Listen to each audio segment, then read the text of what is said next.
нас в рамках нашей программы «Трибуны», есть традиционная рубрика, называется «От Камчатского края до Калининградской области», и в ней мы просим наших гостей рассказать о тех регионах, которые они представляют в Совете Федерации. Рубрика, как известно, направленная на развитие внутреннего туризма. Страна у нас огромная, большая, 85 регионов.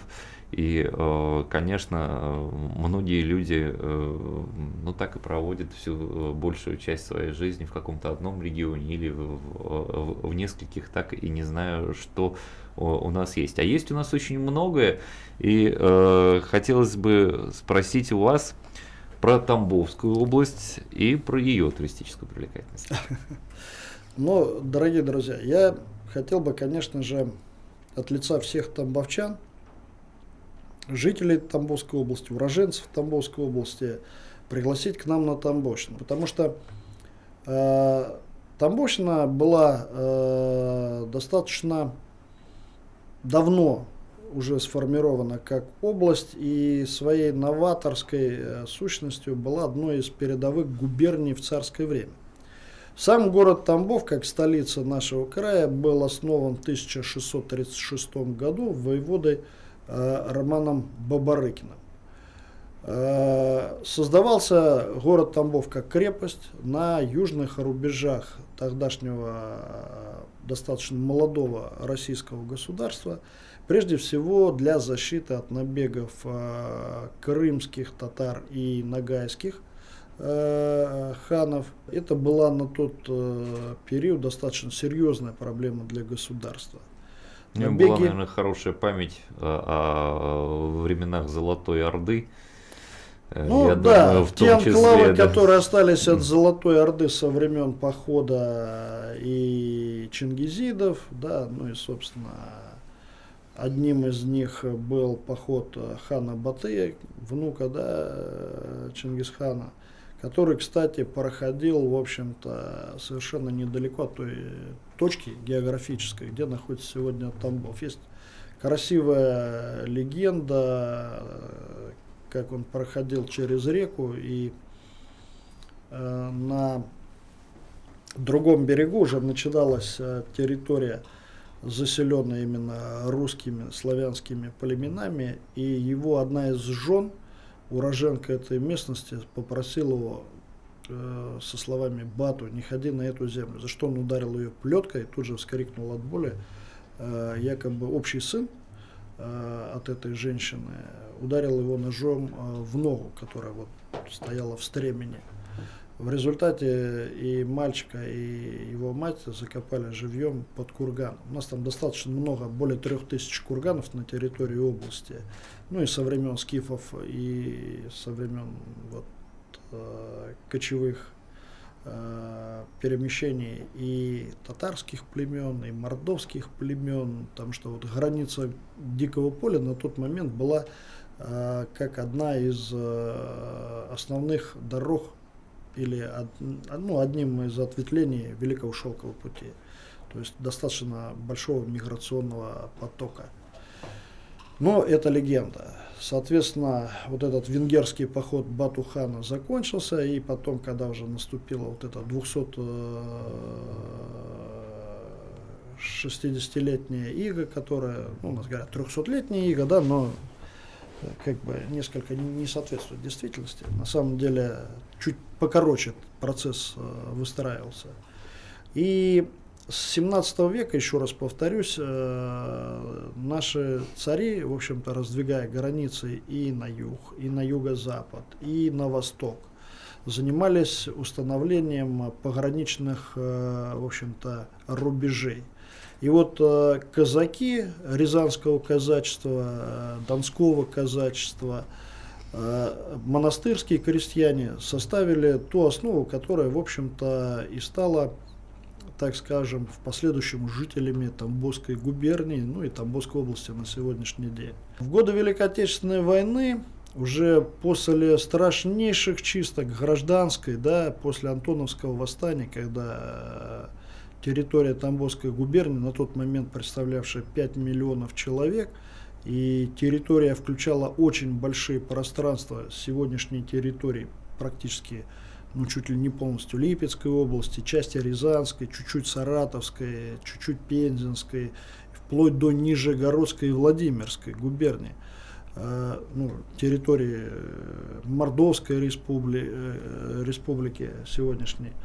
Вот эта территория в годы Великой Отечественной войны, уже поделенная на областя в 1937 году, была сокращена. Но с Тамбовщины в годы Великой Отечественной войны на фронт ушло более 450 тысяч человек. И, соответственно, более 250 тысяч назад не вернулось. Вы представьте, более половины мужиков в свои села не вернулись.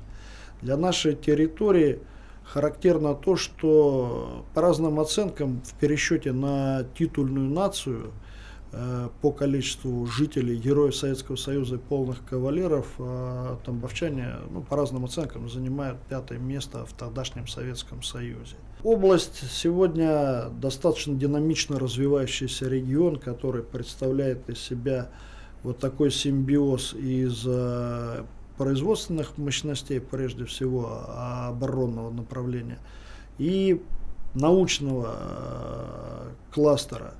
И сегодня мы делаем огромные шаги по развитию сельского хозяйства. И за свою историческую жизнь Тамбовщина была сформирована как родина сельскохозяйственной ярмарки. Вот, будучи главой города Тамбова, совместно с администрацией города мы возродили так называемую Покровскую ярмарку.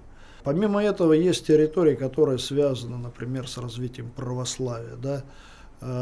Есть в Сосновском районе так называемая Мамонтова пустынь, где было явление Богородицы. В настоящий момент там находится замечательнейший монастырь, который благодаря усилиям Русской Православной Церкви восстанавливается. Сам Тамбов на сегодняшний день представляет замечательный симбиоз из современных зданий, сохранившихся с 18-19 века, выполненных в основном в стиле модерн. То есть вот такой русский купеческо-дворянский город, который сохранил свою самобытность в зданиях. До нас не дошли немцы, как, допустим, до Воронежа, и стерли его до практически основания. Мы смогли сохранить то, что вот сегодня осталось. Во многом здания очень похожи на подобные здания в городе Санкт-Петербурге. Вот такая как бы срединная Венеция. То есть это в основном каменные, да? Каменное строение в стиле модерн с такими вычурными лепнинами, что ну, вот, глаз просто радуется, когда это смотришь. Сегодня, буквально накануне Нового года, глава администрации Тамбовской области Александр Валерьевич Никитин передал в ведение Русской Православной Церкви замечательнейший женский монастырь в Сатинке. В дореволюционное время практически крупнейший женский монастырь на территории России. С именем этого монастыря связано и житие многих наших святых, включая Сергия Радонежского и святого Петерима и многих-многих-многих других.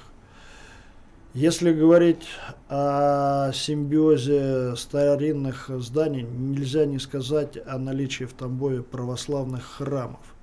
Если в дореволюционном Воронеже, который уже на тот период был гораздо больше Тамбова, в 1,5 раза было меньше церквей, чем в Тамбове, сегодня мы, естественно, на лике нашего Тамбова видим православные храмы, и нужно сказать, что 83% родителей сегодня в рамках изучения в начальной школе основ религиозной культуры выбирают православие. 83%. 92% титульной нации у нас именно православные люди. Русские, украинцы, белорусы. Но русские это большинство.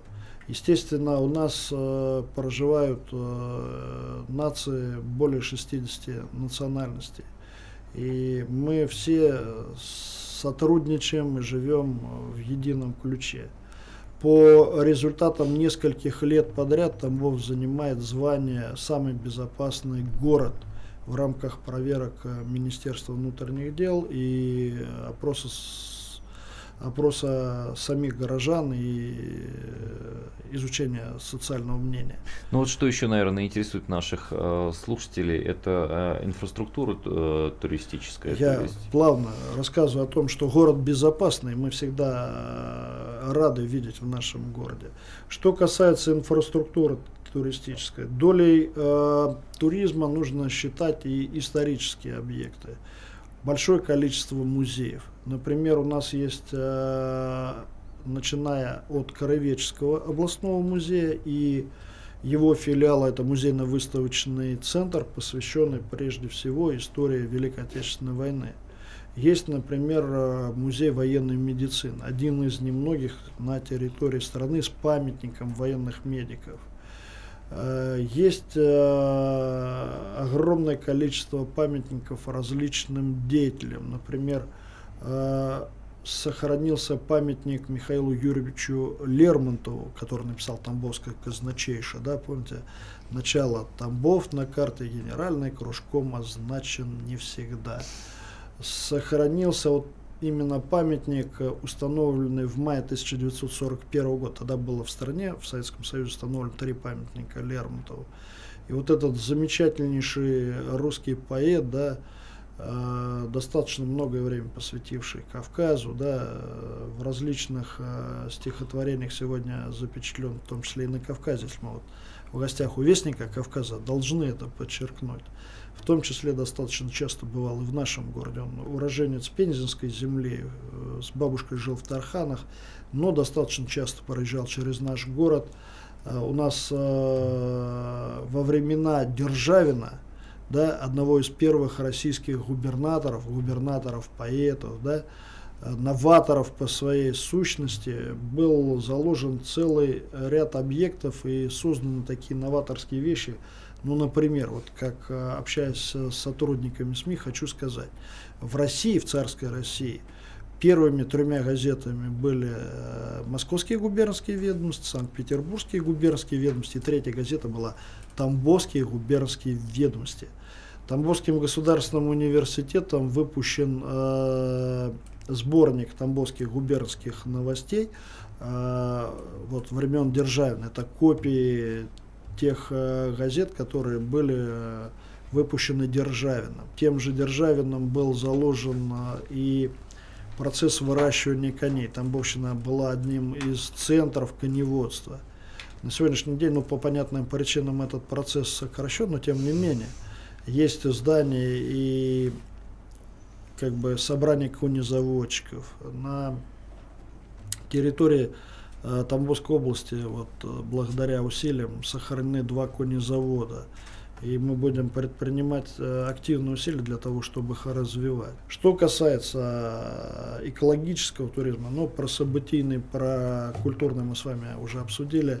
Про экологический туризм, конечно же, это охота. Благодаря усилиям, предпринимающимся в рамках работы управления природоохраны, природопользования, сегодня возрождается и поголовье лося, кабана, косули и так далее, и так далее. Поэтому мы готовы в этом плане организовывать и охоты, и соответствующие мероприятия природоохранного пользования. Рыбалки, все что угодно. В общем-то, мы готовы оказывать туристические услуги во всех направлениях, какие только людям на сегодняшний день интересны.